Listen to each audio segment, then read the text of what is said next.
My name is Kevin Pearce. I come from a place called Mistley in Essex, and I'm a songwriter. Music started for me at quite an early age, really. I mean, we had a vinyl player in the front room, and my dad had a really decent record collection, stuff like Hendrix, The Beatles, Johnny Cash, Bob Dylan, Joni Mitchell. So I kind of a good upbringing through music that way. The last couple of years in music, I've been quite fortunate. I managed to land a support slot touring with a band called Chewing Breaks last year, and so we did the whole of the UK, and I got to play Shepherd's Bush Empire, which was obviously a big step up and a huge learning curve, playing in front of a couple of thousand people. So yeah, certainly that's helped me spread the word about what I do. First track I'm going to be playing is a song called Dynamite. Basically it's about, if you've got something to say, you have to be the one to get up and stand up and say it, because no one's going to kind of spread the word or say your message for you. You have to do it yourself. On the album Dynamite, I worked with a guy called Tom McRae. He sang on a track. Had Ollie Knights from Chewing Breaks sing on one. And I brought in a good friend of mine to kind of play some classical elements, because I wanted the kind of palette of sounds to be quite classic over the top of these kind of folk songs, so that it kind of could have have a sound where the album could have been recorded at any time in history, really. So yeah, it was probably the most enjoyable record I've made so far, because I didn't feel like there was any pressure on it. I just did it organically, and I'm really proud of it. And we can go on living like dynamite. I recorded the album in my home studio in Mistley. Basically, I've got a home studio, which is the back bedroom. Set up there. I recorded and tracked it all there. I had it mastered by a guy in Sheffield called Dean Honer, who is in a band called iMonster and the Eccentronic Research Council. So he kind of put the final kind of tonal touch over the whole thing. And that was how it was made. The concept between doing an album and writing a graphic novel came about with the first song, Dynamite. And as I was writing it, there's a line in the chorus that says, "We can't go on living like dynamite." And after I saw it written down, it kind of, for some reason, jumped off the page at me, almost like a metaphor. And also that it was kind of, I was referencing a character. And I've always been a massive fan of comics and graphic novels, especially like UK stuff, like Alan Moore, V for Vendetta and Neil Gaiman and things like that. So I just thought, why don't I pile this idea of this character down on the page? Brought in a co-writer, and we found an illustrator, and we landed a publishing deal with the comic. And I don't know whether it was beginner's luck or it was just, an idea that worked. But I'm looking forward to seeing it in print. If I was to describe the new album Dynamite, it would be folk songs at the centre and kind of a classic backdrop, kind of answering the songs. And the second track I'm going to be playing today is called Overcast House Street, and it was written basically about a few kind of events that were just happening on my road where I live. Certain people had certain problems going on at the time, and it just sort of sparked this, really. And spare a thought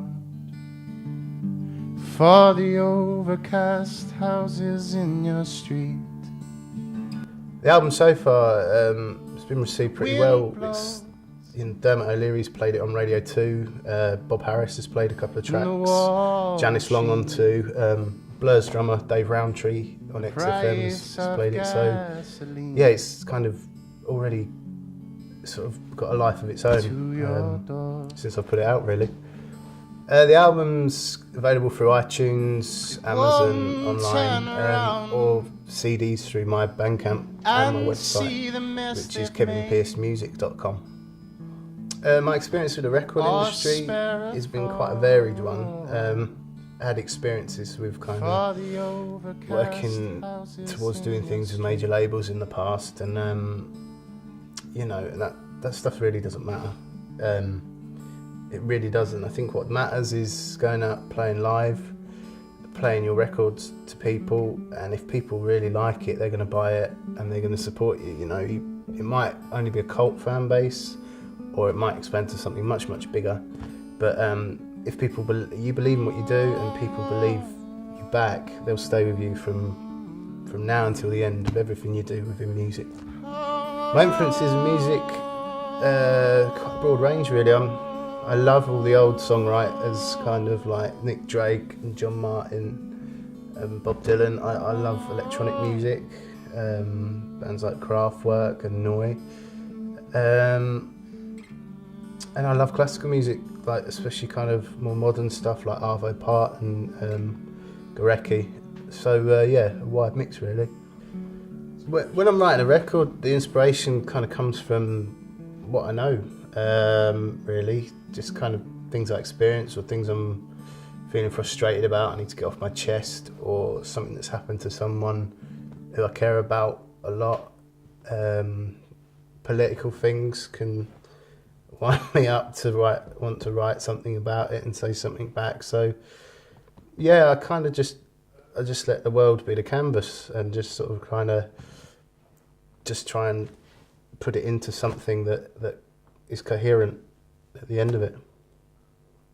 My thoughts about the music business as it is today, I think it's changed like rapidly, even since I've been involved in it, sort of like the last sort of 5-6 years. It's changed so fast that I don't think anyone knows really where it's going. I think all bets are off in terms of you know, how people are going to sell and consume music.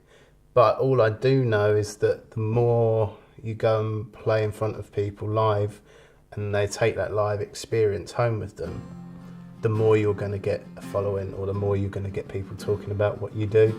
And that obviously leads on to you being able to just keep progressing at what you do, rather than worrying about labels and stuff like that. And don't rush it, don't rush anything. Make sure everything you do is the best thing that you can possibly do to your abilities at the time, and then put it out, as opposed to rushing something and later on you listen back and you regret, and you know you could have done it better. In a year or two's time, I'd like to see myself just progressing, building my fan base, being able to do slightly bigger gigs, doing a few more festivals, and just growing it from where it is at the moment, I think. Advice I'd give someone coming, like up and coming or just starting out, would be play live as much as possible to start with. Just play everywhere and anywhere you can. Get really confident in what you do, let it sink into your bones while you're playing live. Am I content with being an independent artist? I'd say 90% of the time, yeah. The 10% sometimes where you feel like kind of very isolated and alone, and sometimes you need a bit of a kick and a bit of a boost. And so yeah, I suppose that, you know, 10% could come from a label, could come from management and stuff like that. But most of the time, I mean, if the right deal or the right situation came about to release my music how I wanted to release it, then yeah, you know, never say never. But as for now, I'm in a kind of good situation. I'm doing everything myself, so yeah, the answer to that question, yes. The wind, the rain, the snow. I wanna be part of hot ashes in the breeze, a song amongst the trees, and let me go. Let me go. Let me go.